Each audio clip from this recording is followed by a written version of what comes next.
এই মুহূর্তে সবথেকে গুরুত্বপূর্ণ যে বিষয়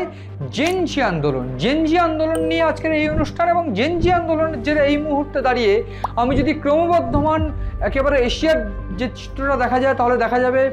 বিভিন্ন ক্ষেত্রে নেপাল, বাংলাদেশ এবং শ্রীলঙ্কারও পতন হয়েছে এই জেনজি আন্দোলনের জেরে এক প্রকার, এবং বাংলাদেশ বা নেপালে তো একেবারে প্রত্যক্ষভাবে জেনজি আন্দোলন এবং তার জেরেই নেপালের সরকারের পতন। এবং এই নেপাল সরকারের পতনের পর প্রাথমিকভাবে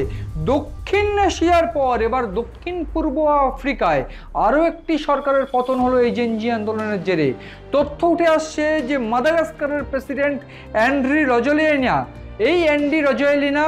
তার সরকার, তিনি প্রেসিডেন্ট এবং তিনি তার সরকারকে একেবারে বরখাস্ত করেছেন এবং তিনি বলেছেন 3 দিনের মধ্যে আবার একটি নতুন সরকার গঠন হবে। প্রাথমিকভাবে যদি দেখা যায় তবে বলতে হবে ভারত মহাসাগরের দক্ষিণ পূর্ব দিকে আফ্রিকার উপকূল থেকে প্রায় 400 কিলোমিটার দূরে এই মাদাগাস্কার দ্বীপরাষ্ট্র, সেই দ্বীপরাষ্ট্রতে পানীয় বা বিদ্যুৎ নিয়ে বেশ কয়েকদিন ধরে আন্দোলন চলছিল এবং এই আন্দোলন এত তীব্রতর পরিস্থিতিতে গিয়ে পৌঁছায় যে সেই আন্দোলনের জেরে বিভিন্ন ক্ষেত্রে কারফিউ জারি করা থেকে শুরু করে বিভিন্নভাবে 22 জনের মৃত্যু হয় এবং এই 22 জনের মৃত্যু মনে করিয়ে দেয় বাংলাদেশ বা অন্যান্য ক্ষেত্রে নেপালের কথা। প্রাথমিকভাবে সোশ্যাল মিডিয়া আন্দোলন, সোশ্যাল মিডিয়ার যে ব্যান সেই নিয়ে আন্দোলন বা দুর্নীতির বিরুদ্ধে আন্দোলন করে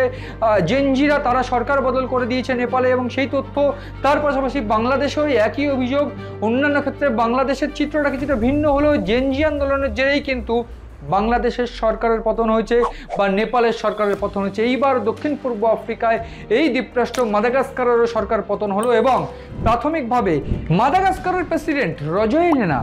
তিনি কিন্তু তার প্রধানমন্ত্রী সহ তার সরকারকে বরখাস্ত করেছেন। প্রাথমিকভাবে এই আন্দোলন বেশ কয়েক মাস ধরে চলছে এবং তথ্য উঠে আসছিল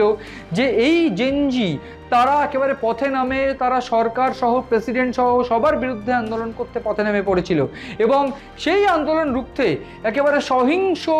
উপায়ে বিভিন্ন ক্ষেত্রে কারফিউ জারি করে সেনা বা অন্যান্য ক্ষেত্রে পুলিশদের দ্বারা লাঠিচার্জ, আক্রমণ বা বিক্ষোভকারীদের উপর আক্রমণ, এই সমস্ত চিত্র বা এই তথ্য উঠে আসছে যে তাদের উপরে আক্রমণ নামিয়ে আনা হয়েছে এবং বিভিন্ন ক্ষেত্রে ফায়ার থেকে শুরু করে বিভিন্নভাবে আগুন লাগিয়ে দেওয়া বা অন্যান্য ক্ষেত্রে ভাঙচুর, এই সমস্ত যে ঘটনাগুলো কিন্তু এই মাদাগাস্কারে ঘটছিল।